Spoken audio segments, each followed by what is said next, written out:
That is not hate. That is the hate to protect the Israeli extermination of Gaza. And you know what is hate? Is to assume that Jews supporting it. That is hate. That is anti-Semitic for you to even imply that Jews support this Holocaust which is happening as we speak in Gaza. Speaks the truth.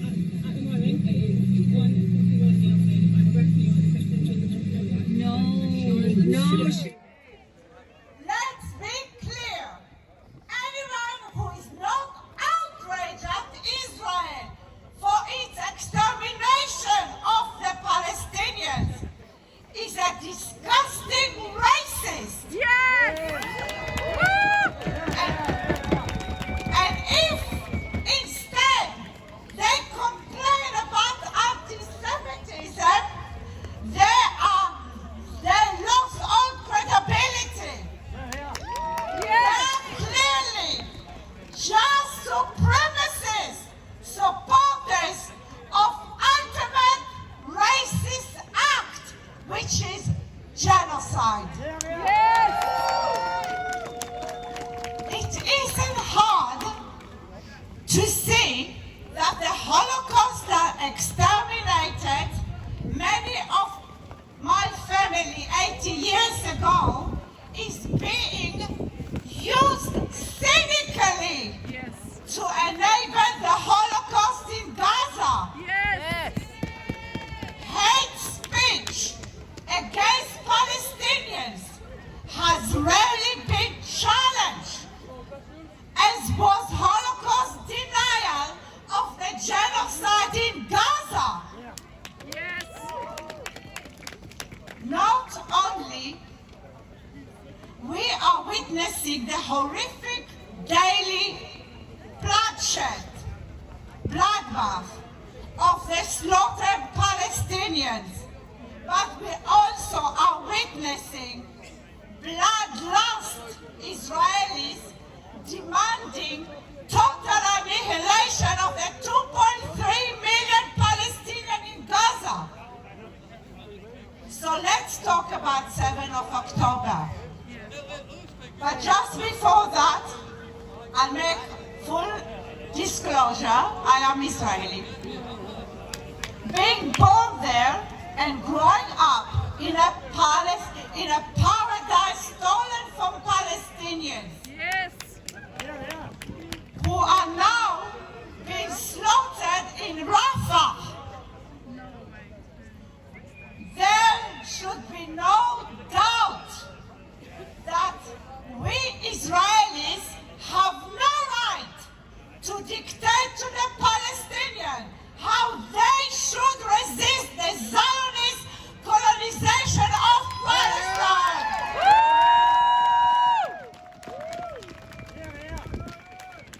Israel exercised its Hannibal doctrine at unprecedented scale, I believe without any historical parallel. The Israeli army, which only excelled in terrorism, burned Israeli partygoers in the cars and destroyed houses on top of the Israelis inside. There yet another arrest last Wednesday of a SOAS student for speaking up at a protest gives the impression the police is ordered by the UK regime to forbid us from talking about facts and giving context. But as we must speak out, I don't claim to know enough about 7th October, but I agree we should not be silent about it. Israel fabricated lies and to justify its pre-planned genocide of Gaza. Hebrew sources brag about the pivotal role of the Raim army base in the Israeli attacks on Gaza, which have terrorized Gaza for many years.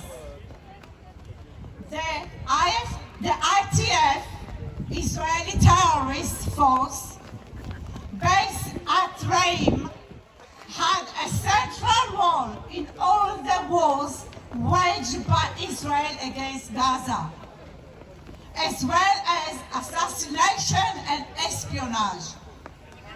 The base was location of ITF drone and surveillance operation. In short, Reim was responsible for imposing the savage siege on Gaza. In the very first hours, the Palestinian fighters captured Reim. The soldiers at the base were killed or captured, which meant Israeli forces around Gaza crumbled within hours. Hezbollah portrayed the attack as targeting civilians. So not surprisingly, Israel withheld until December, for 2 months, the fact that Reim commander Colonel Asaf Hamami was killed on the 7th of October. Also killed on 7 October was Lieutenant Colonel Roy Levy, the commander of new unit, which follows the tradition of Unit 101, created in order to carry out Israeli terrorist attacks. Unit 101 under Ariel Sharon committed the horrendous Kibbutz massacre in the West Bank in 1953, before it was occupied in 1967. Despite the Israeli society and regime fearing Gaza's resilience and steadfastness, but because of the Israeli pernicious racism and supremacism, they underestimated the besieged Palestinian capabilities. So though Israel knew Palestinians were preparing to breach the siege, they ignored it because they didn't expect it to overpower the Israeli military. Meanwhile, Nazi Israel had been planning in great details a Holocaust in Gaza, including the Sinai final solution. On 13 October 2023, less than a week after the Palestinian fighters broke out the siege, the Israeli regime published a 10-page document detailing how Israel can force Gaza into the Sinai desert. Such a long detailed document had to be prepared long before the 7th of October 2023. In essence, this Machiavellian document was manipulation of Western world and others to ensure that Israeli planned genocide doesn't tarnish or incite against Israel. That was a quote. That was the plan. This final solution of expulsion of the entire Palestinian population was to be presented as a necessary humanitarian act. The millions around the world, that's including you, who rose up and demonstrated and took direct actions, have so far managed to spoil the Sinai final solution. Thank you all for that. Thank you. Western regime gave full support, and Western media slavishly published the Israeli anti-Palestinian fabricated lies and incitement. Shame on them! Shame on them! Shame on them! Israel could have never carried out its planned genocide without the support of imperialism. Yes. With Britain having a significant role, not just the US. Yes. Not only the British regime failed to apologize for the Balfour Declaration when activists demanded it in 2017.